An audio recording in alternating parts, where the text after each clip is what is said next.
অসুস্থ হয়ে যাওয়ার পূর্বে সুস্থতাকে মূল্যায়ন করো।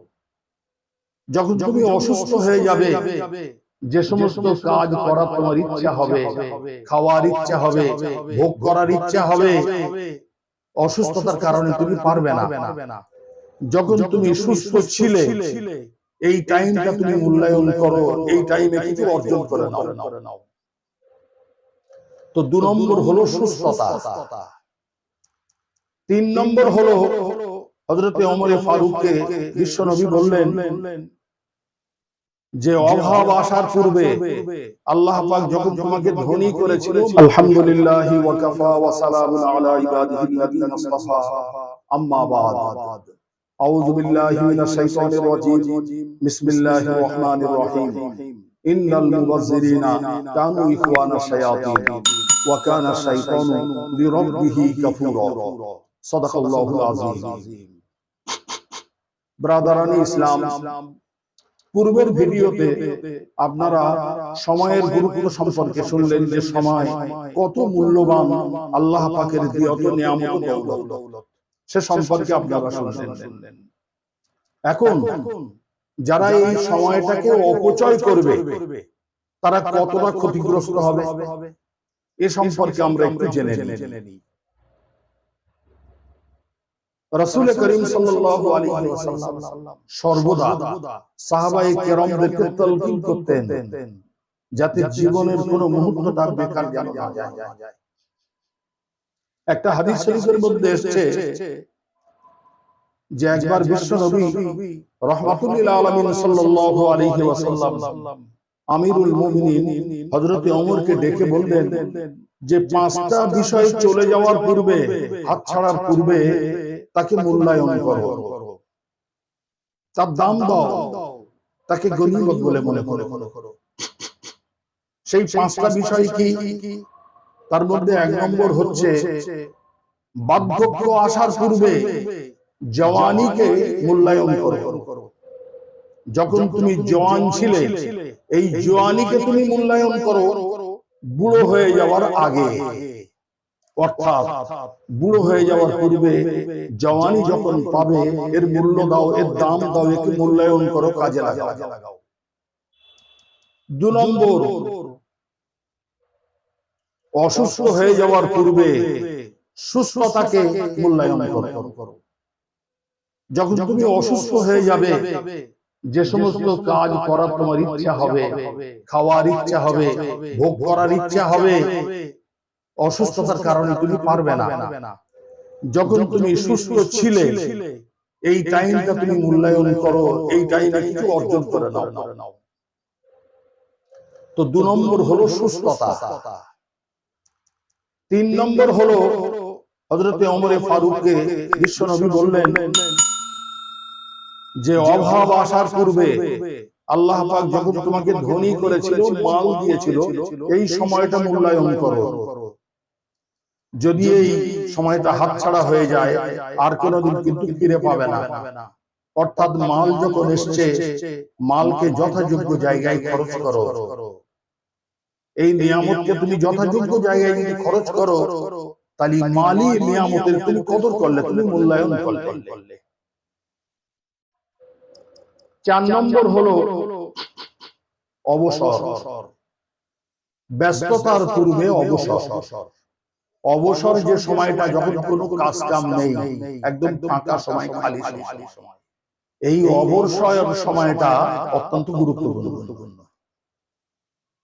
আমিরুল মুমিনিন হযরত ওমর ফারুককে বিশ্বনবী বলছেন যে তুমি ব্যস্ত হয়ে যাওয়ার পূর্বে অবসর সময়টা মূল্যায়ন করো। আমরা অবসর সময়টা কি করি? ফালতু কাজে লাগাই।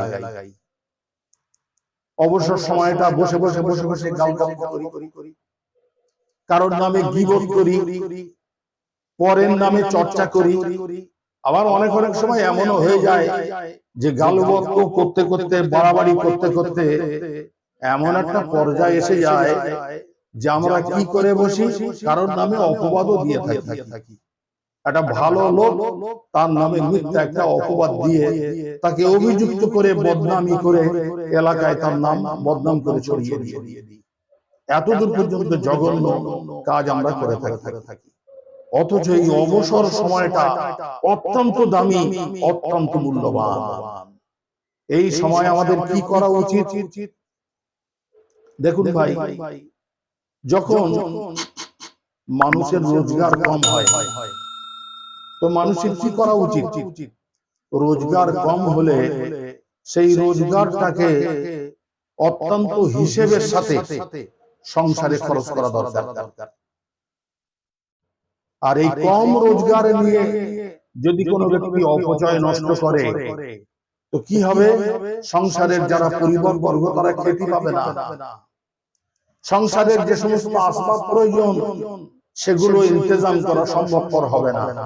তার কারণ আমার রোজগার ছিল কম আর আমি সেটা অপচয় নষ্ট করেছি।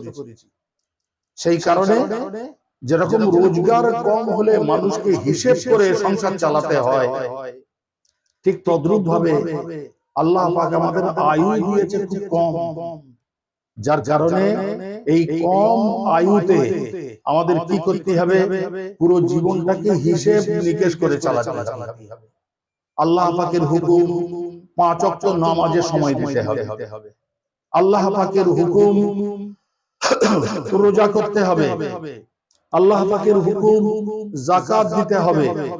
আল্লাহ পাকের হুকুম সামর্থ্য যদি দেয় আল্লাহ পাক হজও করতে হবে।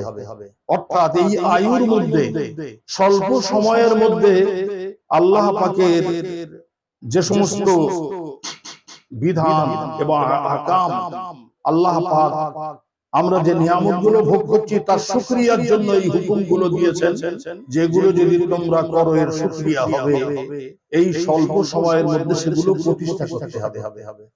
আর অবসর সময়টা, খালি সময়টা আল্লাহর হুকুম আদায় করলুম নে, নিজের জীবন যাপনের জন্য রোজগারও করলুম নে, শুধু অপচয় নষ্ট করে দিলাম, এর ক্ষতি বড় মারাত্মক ক্ষতি।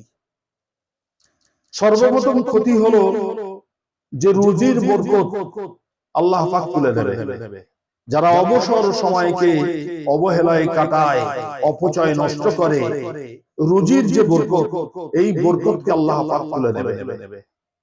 আর 2 নম্বর হলো নেক আমলের বরকত তুলে নেবে। অর্থাৎ ফুজুল এবং অপচয় যারা সময়কে নষ্টকারী, তাদের দুনিয়ায়ও কোনো লাভ নেই, আখিরাতেও কোনো লাভ নেই। বরং দুনিয়ায় ক্ষতি কি? রুজির বরকত উঠে যাবে। আর আখিরাতের ক্ষতি কি? নেক আমলের বরকত আল্লাহ পাক তুলে নেবে। সেই কারণে হযরত ওমর ফারুককে এই কথাই বললেন বিশ্ব নবী, যে অবসর সময়কে মূল্যায়ন করো, দাম দাও ব্যস্ততার পূর্বে। আর পঞ্চম ছিল মৃত্যুর পূর্বে জিন্দেগিকে দাম দাও, মূল্যায়ন করো, জীবনকে দাম দাও। আল্লাহ পাক যে জীবন দিয়েছে, মৃত্যু এসে যাওয়ার পরে একটা মানুষ দুনিয়ার জীবনে তার যা কিছু করণীয় সব স্তব্ধ হয়ে যায়, স্তব হয়ে যায়, বন্ধ হয়ে যায়। সেই কারণে জীবন থাকা অবস্থায় তার মূল্যায়ন করো। এই 5টা বিষয়ের প্রতি বিশ্বনবী আমিরুল মুমিনিন হযরত ওমর ফারুককে তালকিন করেছিলেন, উপদেশ দিয়েছিলেন, আদেশ দিয়েছিলেন। এই জন্য আমরা সবাই সময় সম্পর্কে সচেতন থাকব। যারা সময় অপচয়কারী, যারা অর্থ পাওয়ার পরে অর্থকে অপচয় নষ্ট করে, যথাযোগ্য জায়গায় খরচ করে না, যারা অপচয় ক্রিয়া করে, যে ক্রিয়ার দ্বারাই দুনিয়াও লাভ নেই, আখিরাতেও লাভ নেই, তাদের সম্পর্কে পবিত্র কোরআনে কারীমে সূরা বনী ইসরাঈলে আল্লাহ পাক ইরশাদ করেছেন, ইন্নাল মুবাজ্জিরিনা কানু ইখওয়ানাশ শায়াতিন।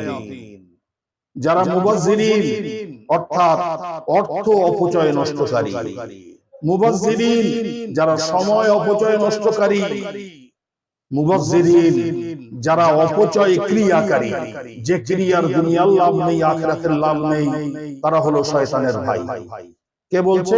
স্বয়ং আল্লাহ। এরা হলো শয়তানের ভাই। আর সবাই জেনে রাখো যে শয়তান হচ্ছে আল্লাহ পাকের কাছে বড় অভিশপ্ত। তোমরা যদি তার ভাই হও, তার সঙ্গ দাও, তোমরাও অভিশপ্ত হয়ে যাবে। নাউযুবিল্লাহ। আল্লাহ রাব্বুল আলামিন সেই সময়কে সেই স্বল্প আয়ুকে মূল্যায়ন করার আমাদের প্রত্যেককে তৌফিক দান করুন। সবাই বলুন আমিন।